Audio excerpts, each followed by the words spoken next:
Bismillahirrahmanirrahim. Assalamualaikum warahmatullahi wabarakatuh. Alhamdulillahirabbil alamin. Asyhadu an la ilaha illallah wa la syarikalah. Asyhadu anna Muhammadan abduhu wa rasuluh. Sallallahu alaihi wasallam la nabiyya ba'dah. Allahumma shalli ala Muhammad wa ala alihi wa sahbihi ajma'in. A'udzu billahi minasyaitonir rajim. Bismillahirrahmanirrahim. Ma asaba min musibah illa bi iznillah. Wa may yu'min billahi yahdi qalbah. Wallahu bikulli syai'in alim. Shadaqallahu azim. Umi dan anak Nabi yang dirahmati Allah, alhamdulillah pagi ini kita bersyukur kepada Allah SWT. Allah bangunkan kita, Allah beri kita kekuatan untuk bisa sholat subuh berjamaah. Keutamaan sholat subuh berjamaah nilainya sunat fajar saja nilainya berapa nilainya?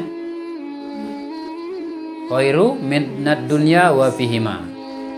2 rakaat sunat menjelang subuh lebih berharga daripada bumi dan segala isinya. Jadi ada kawan Nabi, seorang pedagang, dia punya omset mungkin puluhan juta, sangat banyak omsetnya. Tapi kata beliau, berapapun omset saya tidak akan memberikan semangat kalau hilang sunat fajar, kalau tidak dapat melakukan sunat fajar. Ini sunat, apalagi sholat wajibnya. Alhamdulillah Allah menolong kita, Allah memudahkan kita bisa semuanya sholat subuh berjamaah. Untuk itu kita bersyukur kepada Allah SWT, karena ya kita punya musuh setan yang tidak nampak oleh kita dan kita nampak olehnya. Karena setan ini musuh abadi kita sepanjang hayat dan tidak pernah nama musuh akan menolong kita. Tapi ketika kita bangun seolah-olah tidak ada yang menghalangi, ringan. Nah, ini artinya Allah yang menolong kita. Annal quwwata lillahi jami'a. La haula wala quwwata illa billah. Tidak ada kekuatan, daya dan upaya siapapun termasuk setan kalau Allah menolong, semuanya ringan. Sekali lagi kita bersyukur kepada Allah. Mudah-mudahan kedepannya terus menerus sampai nanti ketika ajal kita datang, kita dalam ketaatan kepada Allah SWT, ditolong oleh Allah SWT. Sehingga ini namanya itu husnul khotimah. Salawat salam pada Nabi kita, Nabi Muhammad SAW, sebagai suri tauladan kita, sebagai idola kita, panutan kita. Mudah-mudahan kita rindu kepada beliau, sangat menginginkan bertemu dengan beliau, bisa menatap wajah beliau. Tidak banyak syaratnya. Itu dengan memperbanyak sujud. Ini ketika seorang sahabat Rasul, Anas bin Rabi', ketika ditawarkan oleh Rasulullah SAW, apa yang engkau inginkan, hai Anas, kata Rasulullah, mintalah, akan saya mintakan kepada Allah. Kita tahu bahwa doa Nabi kan mustajab. Allah kabulkan doa Nabi. Apa kata Anas? Satu saja ya Rasulullah, saya ingin tinggal bersama engkau di surga. Apalagi ya Anas? Itu aja ya Rasulullah. Apalagi? Hanya itu ya Rasulullah. Maka Masya Allah, permintaan Anas ini ingin tinggal bersama Rasul di surga. Maka kata Rasulullah, perbanyak sujud. Artinya perbanyak sholat. Tidak cukup hanya dengan sholat wajib, ditambah dengan sholat sunat, sehingga nanti kita bisa bersama Rasul di surga, insya Allah. Baik, judul kajian pagi kita ini, tentu kajian ini untuk diri kita, keluarga ini. Kita tidak melihat jauh, tapi melihat diri kita, memuasabai diri kita, saling menasihati di keluarga kita ini. Mudah-mudahan keluarga kita ini dengan hikmah COVID ini kita ambil pelajaran, kita bisa melakukan perubahan dan nilai-nilai Islam bisa kita tegakkan. Itu judulnya pendidikan formal mungkin atau non formal VS atau sebuah perbandingan dengan pendidikan COVID. Nah, pendidikan COVID. Ini judulnya. Dibandingkan pendidikan yang formal yang anak-anak AB yang sudah melakukan, ada yang sudah tamat kuliah, alhamdulillah, dibandingkan dengan pendidikan COVID. Kalau bahasa agamanya tarbiyah. Tarbiyah itu pendidikan. Coba kita lihat. Yang namanya pendidikan kita ini kan keinginan kita. Keinginan sekolah tinggi itu kan keinginan, tidak dilarang. Tidak dilarang kita sekolah tinggi. Orang tua tidak dilarang dalam agama untuk menyekolahkan anaknya tinggi-tinggi. Nah, tapi itu memang besar kemungkinan ini keinginan kita. Nah, tapi yang namanya pendidikan COVID ini keinginan Allah. Keinginan Allah, kehendak Allah. Tidak satu pun di antara kita yang menginginkan COVID ini. Tidak ada satupun di antara kita yang menginginkan musibah. Kita lihat, pasti semua kita tidak ada yang menginginkan. Nah, tapi kalau kita ambil ini sebuah pendidikan, kita katakan sebagai COVID, sebenarnya pendidikan dari Allah, tarbiyah dari Allah untuk kita. Itu luar biasa kalau dibandingkan. Bisa dengan 2 hari, 3 hari saja dengan pendidikan dari Allah ini akan bisa mengalahkan pendidikan yang mungkin formal yang bertahun-tahun, puluhan tahun, bahkan sampai doktor, bisa dikalahkan oleh pendidikan dari Allah walaupun hanya 2 hari, 3 hari. Ini pengalaman Abi ya. Abi kan dinas di rumah sakit. Ketika seorang pasien dia menjerit kesakitan luar biasa karena dia seorang perokok berat, paru-parunya sudah habis,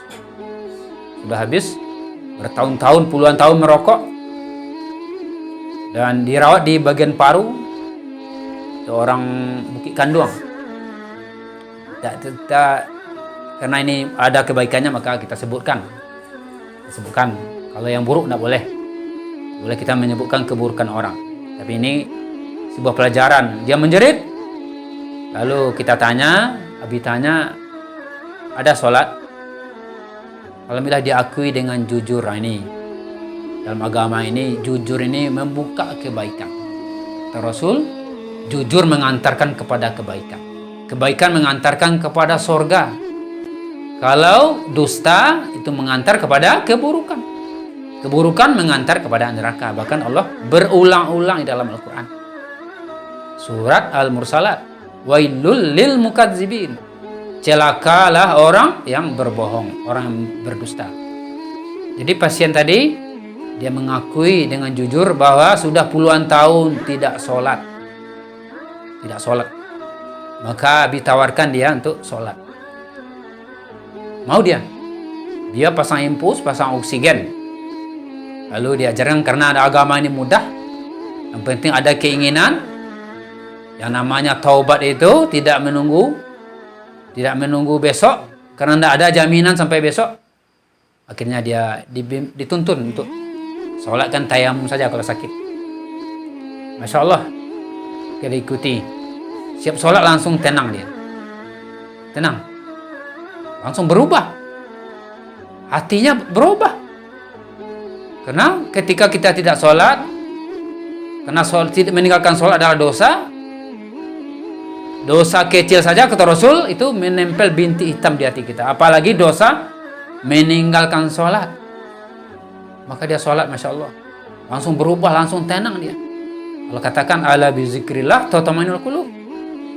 Ketahuilah hanya dengan ingat Allah jiwa akan tenang.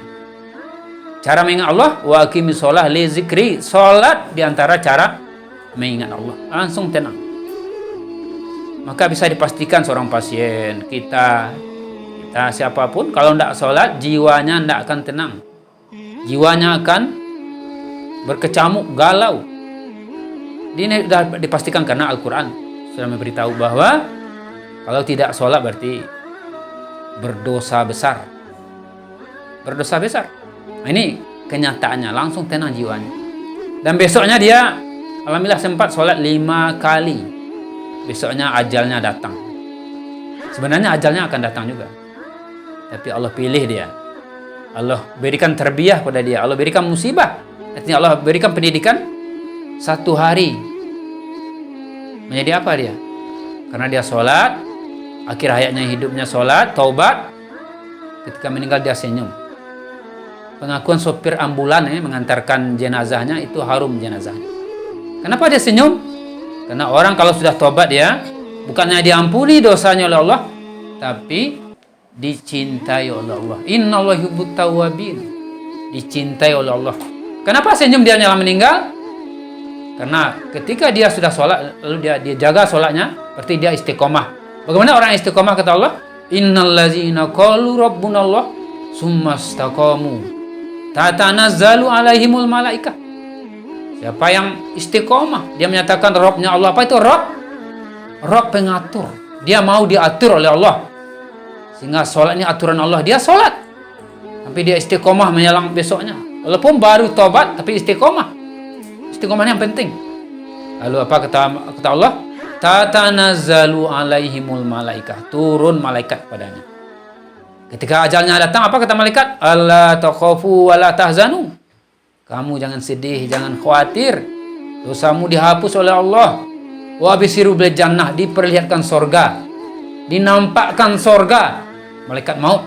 Padahal satu ayat mengatakan ketika datang sakaratul maut, wa jaa sakaratul maut, zalika ma kunta minhu tahid.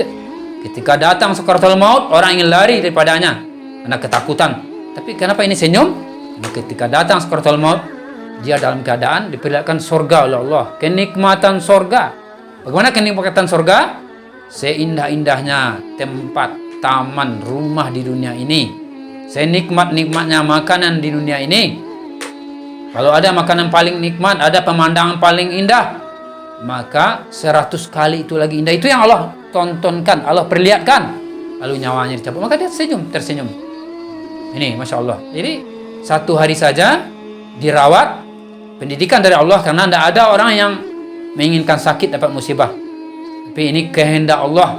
Ma asaba musibah illa biiznillah. Tidak akan terjadi musibah tanpa izin dari Allah. Wa may yu'min billah yahdi qalbah. Barang siapa yang mendapat keimanan, menyikapinya dengan keimanan, bertambah keimanannya atau mulai tumbuh subur imannya, yahdi qalbah, Allah tuntun dia di dunia dan di akhirat. Termasuk tadi dia menghadapi sakaratul maut, dia husnul khotimah. Masya Allah. Ini membuktikan bahwa pendidikan dari Allah ini itu bisa mengalahkan pendidikan formal yang mungkin bertahun-tahun. Ada yang mungkin sampai doktor, bukan semuanya, tapi bisa saja. Mungkin ketika seorang doktor, seorang profesor bukan membela agama Allah, bukan taat kepada Allah, malah mungkin menentang Allah. Nauzubillah. Nah, kembali kepada pelajaran COVID ini, kan terasa oleh kita sebagai orang tua, Abi sebagai orang tua, Umi sebagai orang tua, bertanggung jawab terhadap pendidikan anak ini. Khawatir Abi dengan Umi, kalau selama ini anak-anak Abi tidak duduk akidahnya, tidak mantap akidahnya, tidak memahami tentang akidah, tidak tahu hal yang merusak akidah, sehingga tidak tertanam akidah, maka dengan COVID ini, kita yang COVID ini kan memang tidak ada yang menginginkan. Sekali lagi Abi ulang, bahwa COVID ini ciptaan Allah, virus ini ciptaan Allah.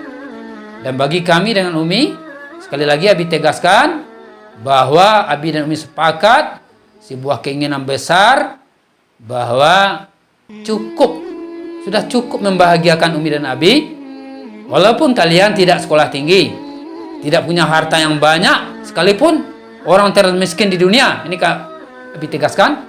Tapi kalau anak Abi punya akidah yang mantap, punya akidah yang kokoh, keterikatan dengan Allah yang kuat, sehingga dia manapun berada tidak akan melakukan penyimpangan, tidak akan melakukan maksiat, walaupun tidak dilihat oleh manusia, karena sudah merasakan keterikatan dengan Allah, sudah merasakan selalu diawasi oleh Allah, sudah melekat yang namanya pengawasan Allah. Ini yang namakan akidah, terikat kepada Allah SWT. Maka dengan hikmah COVID ini kita di rumah, maka kesempatan kita mendudukkan. Karena Rasul SAW 13 tahun, bagaimana beliau merubah umat. Tidak ada lagi yang lebih jahiliyah, yang lebih gelap, minazulumat. Bagaimana kegelapan yang namanya di tanah Makkah. Tidak ada lagi kegelapan yang segelap yang ada yang ditemui oleh Rasul sehingga dikenal dengan masyarakat jahiliyah. Tapi berubah dalam waktu lebih kurang 23 tahun menjadi kuntum khairu ummah, menjadi umat terbaik, predikat umat terbaik Allah berikan. Dengan apa? Dengan dimulai oleh Rasul dengan akidah, menanamkan akidah, memantapkan akidah, sehingga masya Allah seorang Bilal disiksa, dihimpit dengan batu, dijemur di padang pasir di bawah terikan matahari berhari-hari, diseret, tidak ada sedikit pun gentar, tidak ada mengeluh, tapi dia tetap tenang. Kenapa? Akidahnya. Abdullah bin Umi Maktum, seorang yang buta, tidak ada yang menuntun beliau, rumah beliau jauh dari masjid, tetapi 5 waktu ke masjid. Kenapa? Karena akidahnya sudah tertanam, rasa diawasi oleh Allah, rasa kecintaan kepada Allah, rasa harap kepada Allah itu tertanam. Ini akidah. Maka dengan hikmah Covid ini kita berkumpul, maka Abi menyadari bahwa pendidikan yang selama ini terabaikan, mungkin kita serahkan ke sekolah-sekolah formal. Kadang di sekolah formal mungkin terabaikan tentang akidah. Bahkan mungkin kalau kuliah hanya 6 bulan saja belajar agama. Kuliah 4 tahun, 5 tahun tidak ada lagi belajar agama. Dan agama pun mungkin tidak sempat membahas materi-materi akidah. Mungkin hanya teori-teorinya ada. Karena penerapan, pemantapan akidah. Maka kembali kepada pendidikan Rasul. Maka inilah kesempatan, ini hikmah.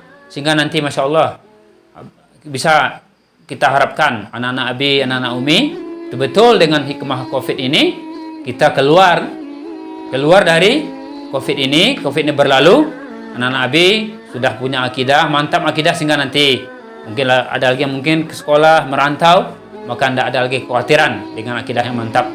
Masya Allah.